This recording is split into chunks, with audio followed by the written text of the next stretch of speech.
அரசுமுறை பயணம் வந்துள்ள துபாய் பட்டத்து இளவரசர் ஷேக் ஹம்தான் இந்திய கிரிக்கெட் அணி கேப்டன் ரோஹித் சர்மா, சூரியகுமார் யாதவ், ஹர்திக் பாண்டியா ஆகியோரை சந்தித்துள்ளார். இந்த சந்திப்பின் போது ஐசிசி தலைவர் ஜெய்ஷாவும் உடன் இருந்தார். துபாய் பட்டத்து இளவரசருக்கு கேப்டன் ரோஹித் சர்மா துபாய் என பெயர் பொறிக்கப்பட்ட ஜெர்சியை பரிசளித்து மகிழ்ந்தார்.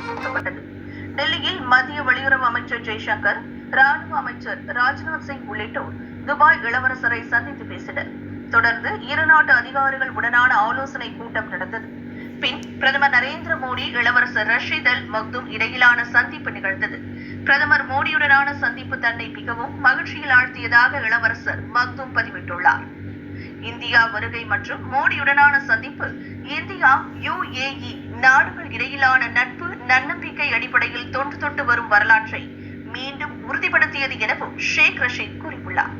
டெல்லியில் முக்கிய தலைவர்களுடனான சந்திப்புக்கு பின் மும்பை செல்லும் இளவரசர் தொழிலதிபர்களை சந்தித்து பேச உள்ளார்.